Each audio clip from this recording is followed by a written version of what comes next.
Here we are. The time is now, and you are about to learn the four golden secrets of organic marketing. So, first, let me just kind of give context and overview. Um, you've probably heard about organic marketing. You probably are a little confused as to what it is. And if you've been around for a while, you probably watched what it means change, especially right around the pandemic. And so, just a little bit of quick history here. Prior to the pandemic, organic marketing was just um, really positioning yourself well, learning how to sort of do work from your profile, basically, whether it was your Instagram profile, your Facebook profile, your LinkedIn profile, I suppose even your Twitter profile, although I never spent time there, so I can't speak to that as a platform. What you're about to learn applies to Facebook, it applies to LinkedIn, and it applies to Instagram with the caveat that with Instagram, images are more important than they are with LinkedIn and with Facebook. It kind of goes for importance of images, it goes LinkedIn, Facebook, Instagram, because you can't really post a lot of images on Instagram anyway. Or sorry, LinkedIn. It goes Instagram, Facebook, LinkedIn. But I digress. I don't want to go too far into the history. What I want you to know is that organic marketing doesn't necessarily mean cold outreach that's uninvited and spammy and intrusive. I never do that. Not one time in my life have I ever done that, and I never will.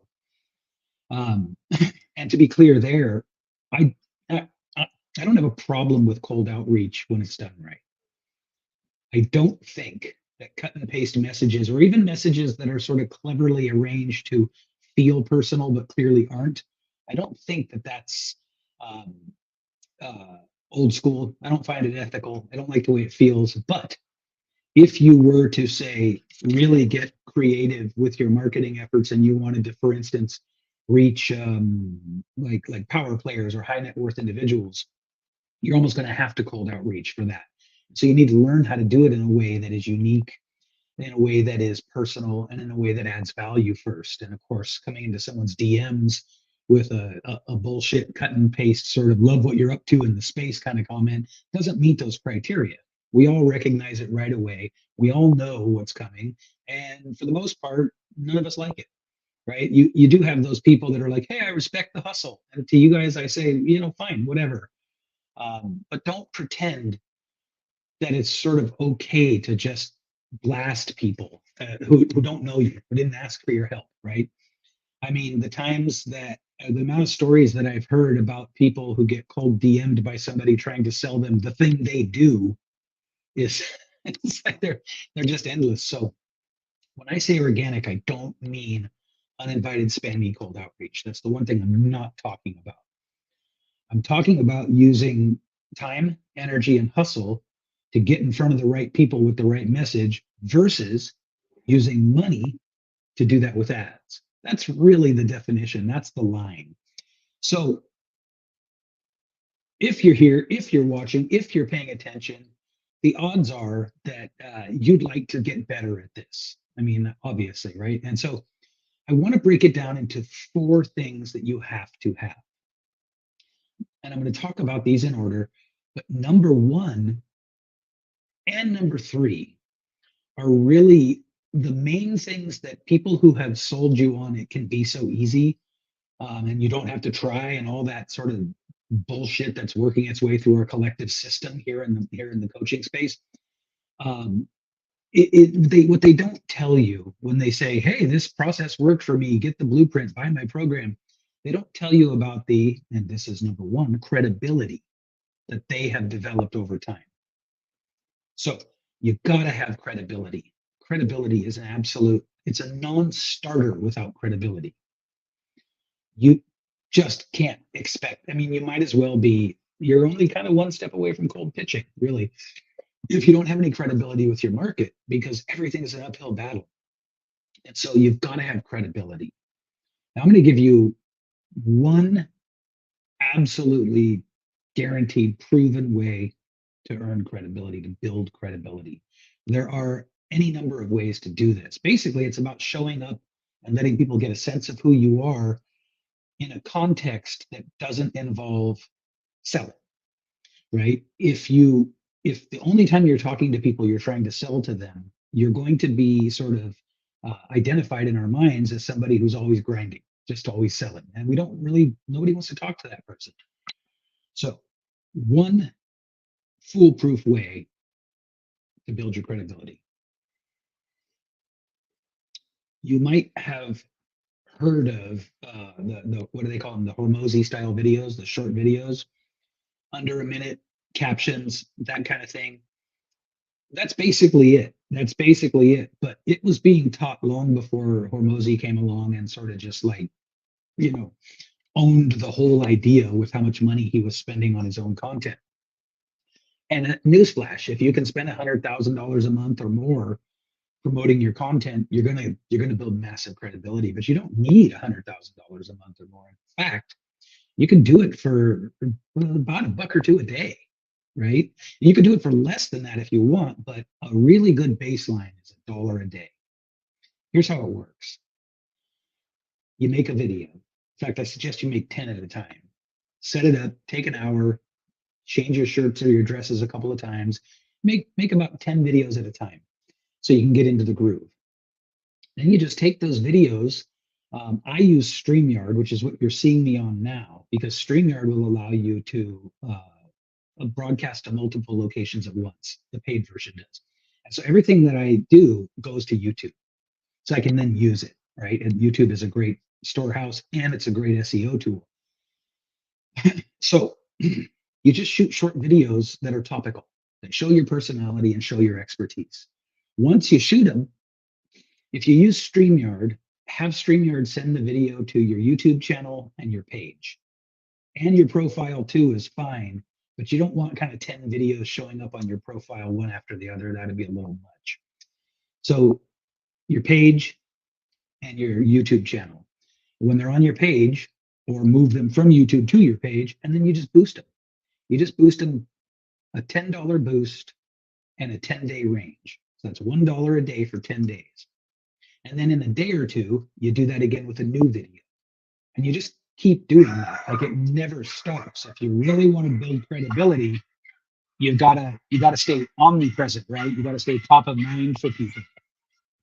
So this means you need to show up all the time. Now, can this get a little bit hard? Yes, it can. Does it get a little tedious? Yes, it does. Do you really think that you can get where you want to go without doing work?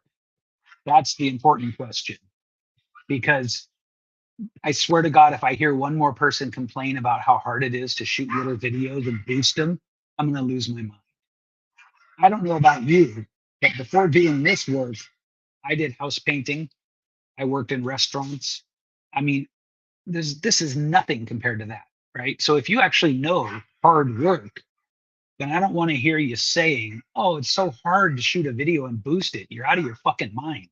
Okay. This is the easiest, craziest opportunity to build an audience and build a brand around yourself in the history of humanity. It's never been easier than this. So if you're really truly complaining about shooting a few videos, suck it up, buttercup. Or or stop telling people you want to do this work. One of those two things, right? It's never been easier. And the fact that you're complaining about shooting a video or two shows just how kind of spoiled your mindset is. And, I hate to be the one to break it to you, but that's what's real. If you complain about shooting videos, I got to believe you've never done real work. You've never actually done hard work. Yeah, it takes a little bit of mental doing. I want to stop here and digress, but let me just end by saying seriously, if you can't make and post videos and boost them, you either need to leave this space or you need to kind of get a grip and really evaluate what hard means. Because this ain't hard. This just ain't hard. Okay. Now you can be bad on camera and all those things, and you'll get better over time, but this is nothing compared to like putting in 10 hours on the job site. Let's just be clear about that. So you've got to have credibility. There are a lot of ways to build it, but the most effective one I know, the most surefire one I know, is short videos boosted. There you go. Let's move to number two. Number two is your brand. Now, number two, conveniently and cleverly, links right to number one. They connect. So, what will happen if you take time ahead of time to think about what you're going to do in your videos, right? So that it's not just arbitrary and random and all over the map, is you will automatically start to develop a personal brand in the mind of people who are watching you. But if you want to supercharge that process, what you do is you take a little bit of thought ahead of time. And by the way, the reason people say this work is hard is because thought work is actually hard. It's hard to think deeply about things. It's hard to trust your choices, okay? But it's not hard work, just so we're clear. So your boosted videos, if they're focused, if you really emphasize demonstrating your personality and your expertise, and if you focus more on your personality and being entertaining while also demonstrating your expertise, you will build a personal brand that way. And if you keep it going, your brand will grow and grow. People will become aware of you. So that's the personal brand part. The personal brand part is about being focused and deliberate on what you share so that in people's minds, you aren't just this hodgepodge of different things. Does it make sense? Because if you don't do this part, what'll happen is you'll just put all kinds of random content out into the world and no one will know what to think of you above and beyond the fact that you're clearly someone who makes content. No, for a personal brand, you want to be focused. So you pick your expertise, you pick a couple of topics in your life that are passions to you or interests to you, and you share about those. It's best if those are actually unrelated to business because we want to be able to connect with you. In fact, being able to connect with you by learning about who you are as a person moves the needle for most of us more than relentless demonstrations of your expertise. Let me say that again. For most of us, the feeling of accessing and getting to know who you are as a person moves the needle for us more than if you were to just constantly be hammering us with how great you are at what you do. Okay. So we've covered credibility, we've covered your personal brand. If you want to boost the personal brand thing a little more, start looking into podcasts, start looking into, just the various ways of kind of like getting in front of people, getting your story, your message out to people who matter. Podcasts are great, guest interviews on, whatever, speaking engagements, if that's your thing. All of these things are great to boost your personal brand. Remember, your brand is nothing more than what we think about you, say about you, and feel about you when you're not there. But you can control that narrative and you need to. So, again, credibility, personal brand. Here comes number three, and most of you aren't going to like this one. However, there is simply no way around it. Before I tell you what it is, let me tell you there is no way to succeed that I have seen without this. God help you if you think that AI or Chat GPT or anything like that can do this work for you. It cannot, not yet. So what is it? It's writing. This this medium, all social media mediums favor people with two skill sets. One is writing. You've got to be able to write for the platform. Let me say that again. You have to be able to write for the platform. You would never write a social media post the same way you would write, for instance, a research paper. You'd never write it the same way you'd write a college essay. They're different worlds, they have different requirements, and they have different rules about what constitutes good, effective writing. So if you've done writing in other contexts before, yeah, you have a head start because you kind of understand the mechanics of writing. But what you need to latch on to is for social media writing to work, it's got to be entertaining, preferably polarizing, and it's got to have what I call energy. The main problem with Chat GPT is there's just no soul in it. And I don't want to get esoteric here, but if you read something written by Chat GPT, it's not an accident or a mystery why it just sort of feels flat.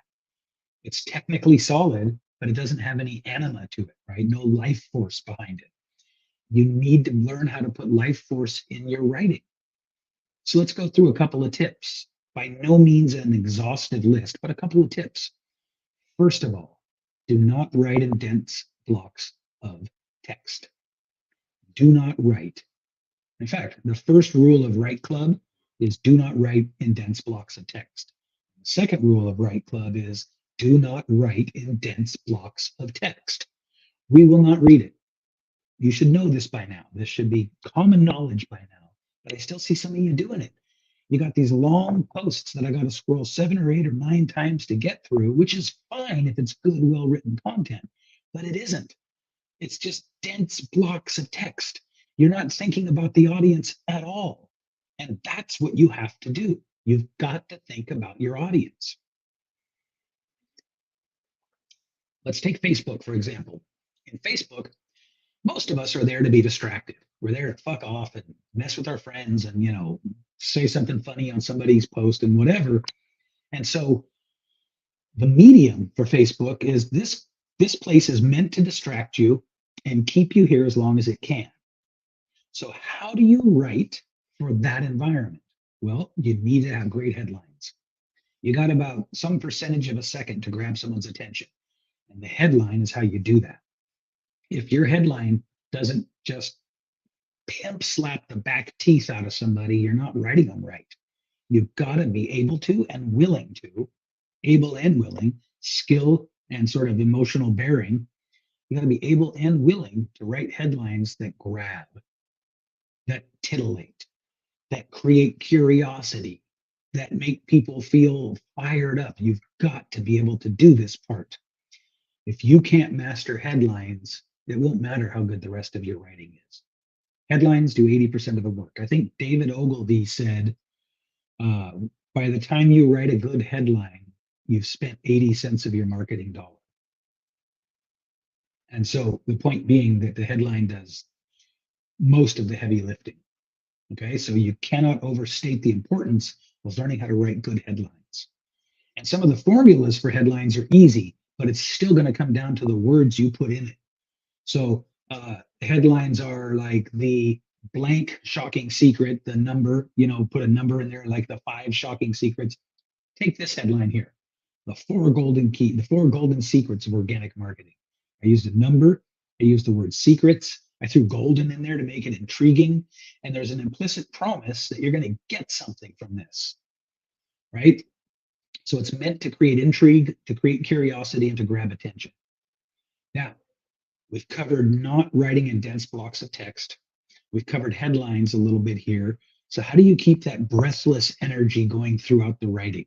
Well, one really good way to do that is simply to alternate, to favor short sentences and then occasionally add longer sentences in. That's a very good way to do it. The second, and this is more of a conceptual tool rather than a tactic, is to think about writing for one single person. When you write it as though you're writing a letter to someone. Now, adhere to all the other rules I've shared with you too, but when it comes to the voice, it needs to be intimate, it needs to be casual, and it still needs to show your personality and your expertise. So there's no there's not a shortcut to this. You've got to learn to write for the platforms. You have to. Writing for the platforms will actually, if you had to pick just one of the 3 things I've covered so far, learning to write in an appropriate way for the platform would be number 1. If you do that well enough and consistently enough, you will create credibility and brand. Okay. So you've got, on a smaller scale because you're not boosting content out, but you've got to be able to write effectively. There's simply no way around it. And then finally, we come to the dirtiest word of all, selling. You have to learn how to sell. Otherwise, what will happen is your credibility will be good. Your brand will be good. Your writing will be good. You'll be consistent. You'll be doing all these things, and you'll have this ever growing kind of like throng of people who would be happy to buy from you, but you can't sell. And that's a huge problem. That's the kind of problem that makes the difference between living in a nice house and a bad house, having malnourished kids and well-fed kids. You see what I'm saying? Like it's super important. Now, there's not possibly enough time in one video to sort of go through all the psychology around selling. So let me just say a couple of things here that have I've tested myself and I know are true. First, I heard them, then I tried them, and they are true. There is really no difference between selling something for, say, $500 and $50,000. You might have to do more talking, which should be fine, right? You shouldn't shy away from that. And the sales process might be longer.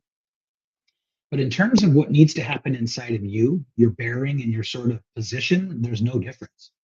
There's no difference. The only difference will be you'll be more scared to ask for the $50,000 sale than you will for the $500 sale. But beyond that, it is not different. So let me talk to you a little bit about how I sell. In selling, there's this idea that you have to get good at closing, right? Does that ring a bell for anybody, right? You got to get good at closing. Otherwise, you're never going to be a good salesperson. Well, here's what I've learned. The better you get at opening, the less you have to worry about closing. So what is opening? Well, opening is building credibility, building a brand, and having strong writing skills. These things will do the heavy lifting ahead of time of creating trust. And really, selling is a vibe, you guys. Selling is an energy. I'm not a woo woo guy. I think you know that, but selling is really, truly, and in all other ways, it's a vibe, it's a feeling. And so if people come into the enrollment process already liking you and trusting you, most of the work is done. Like the level to which you can make mistakes, so-called mistakes in the enrollment process and lose your train of thought and things like that is directly in proportion to how much trust somebody has coming into the call with you in the first place. So the more you can open by creating value, by being a trusted expert, by showing who you are and what you do and how you do it and why you're good, the less you have to worry about closing, right? You can, in fact, you can create all the confidence in people's minds before they ever get on the call with you if you focus on your credibility, your brand, and your writing skills. You focus on those and selling becomes much easier, but there's still that one hurdle. And in that one hurdle exists all of these destructive, counterintuitive, and just plain not true ideas that we have. We do things like we're not comfortable having sales conversations because we don't like being sold. Oh, guess what? You are not the person you're talking to. Maybe they like it, maybe they don't. We don't know, but you are not them. And if you go into a call assuming, even if you're not aware you're assuming, you go into a call assuming that the person on the other end feels like you do about sales, you will bomb. You're going to bomb straight up in the toilet. You're not going to sell that day and you're not going to eat that week. All right. It just, you've got to embrace it. You got to see it for what it can be. If you're a person of integrity and you have a service of value, what else do you think is going to happen? Right? You have to be willing to talk to people about it. You have to do this stuff, guys. It's like, and I'm laughing because it's 2024 and I shouldn't have to say this, but I do. So you've got to learn how to sell. Now, I use a process that I call trust and permission. My process focuses heavily on earning the trust way before I ever get on the call because that's how I want to do it. I don't want to feel icky in a sales call. I don't want to feel like I better figure out the right thing to say to checkmate you into saying yes. That stuff repulses me. It makes me feel disgust. And I'm guessing for most of you, it's the same, right? And yet the difference is I sell all the time. I sell all the time and I feel great about it. Now, if you can't say that too, then I can kind of look and say, well, this is why you aren't succeeding. You've got to embrace having enrollment conversations. And the best way I've found to do them is just to be completely honest and forthright the whole time. You know, tee up the conversation at the very beginning, let people know what to expect, and then deliver what you promise. And you will find most of that sales resistance melts away. There's how about the big let me think it over, or let me talk with my wife, that final objection, right? That's so sort of infamous. Well, typically I don't even worry about that. Typically, if somebody says that to me, I'm going to say, okay, and I'm going to do this. Why don't we pick a set day and time, circle back, and you commit to making a choice in that time? Can be yes, can be no, but you commit to making a choice. Will you do that? And do you see how I've taken all the mystery out of it and all the sort of like ooh, I'm afraid they're going to see that I'm trying to sell them. No, no, fuck that, you guys. Fuck that. Just do it. just say the damn thing, right? You're there to see if enrollment makes sense. They know they're there to see if enrollment makes sense. Just respect them by being honest and transparent. Beyond that, if you want to get into like how to the flow of sales conversations and stuff like that, maybe I'll do that next week. It's a good topic. But without first addressing your own head trash about it, you won't even matter if I give you processes and strategies. Do you see what I'm saying? You've got to and I keep wanting to say make peace with it, but that's not good enough. You have to embrace it. You got to just lean in and say, this is part of what I do in my goal and my mission to help people. I can't help people who don't sign up with me. So this is part of what I do for the privilege of coaching people. Does that make sense? I hope that makes sense to you guys. Let's recap real quick. First, we talked about credibility, right? Your credibility is your awareness in the marketplace, and do people trust you? Then we talked about brand, and your personal brand sort of is a two-way street with your credibility, right? The impact, the power, the developed nature of your personal brand will be linked to your credibility and vice versa. So then we talked about writing, and this is where you'll fall off the cliff. If you don't learn to write for the platform, you're fucked. You can go find other people who will soften that for you and tell you something different.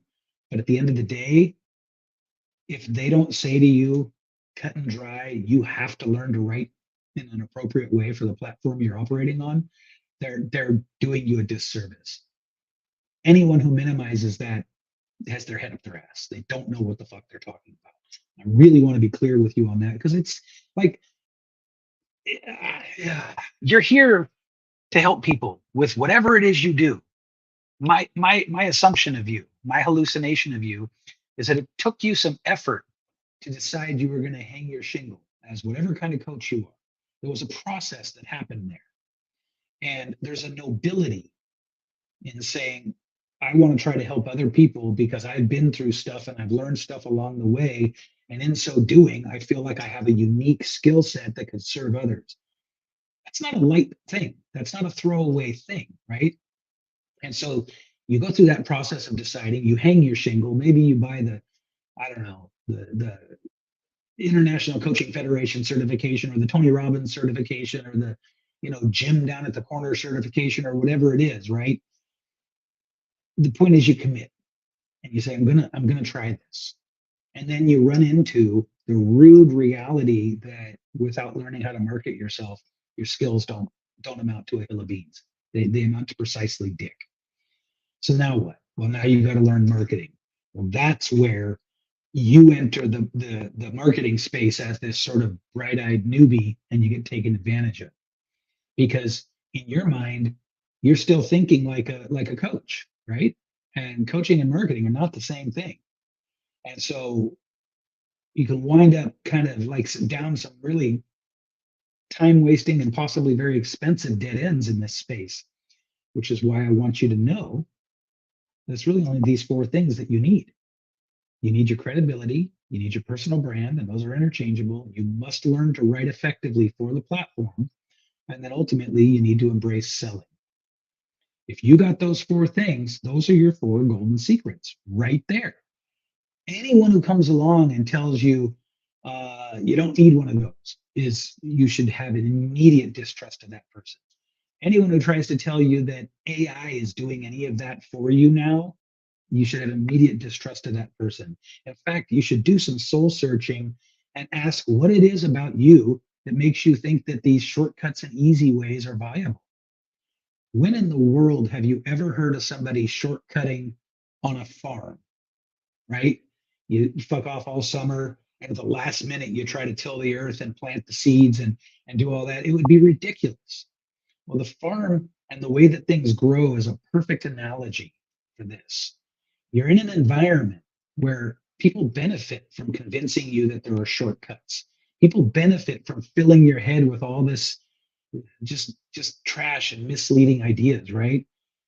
What I say to you is embrace the notion that good things take work and that the work is worth doing to have the good things. Embrace the notion that even if you don't feel like you can write well and sell well now, these are skills. They're not inherent gifts given only to a few. They're skills. And as skills, you can develop them. So I guess the final thing I want to say here is credibility, personal brand, being a strong, effective writer, and embracing, not just accepting, but embracing the selling process, the enrollment process. Do those things and you're in. Try to take any one of those out and you will struggle, and most likely you won't make it. I hope this has been helpful for you. And I know that you noticed the oh, I changed it. Originally, the little ticker tape on the bottom said, "You want to talk, message me." So let me just say, you want my help with this stuff, reach out to me. You're seeing this in my group or you're seeing it as a replay afterwards, which means you're already in my world, which means you know how to get a hold of me. So just reach out to me and just let me know. Get in my messenger or tag me in the group. Say, I want to chat. I want some help, you know. And there's no pressure, no commitment. But I mean, at a certain point, you got to ask yourself, when is right now a good time to stop doing what you've been doing and start doing the stuff that works, right? Okay, with that, I'm signing off, you guys. Thank you. This has been awesome. I hope you got a lot out of this because there is zero fluff in here. This is all actionable.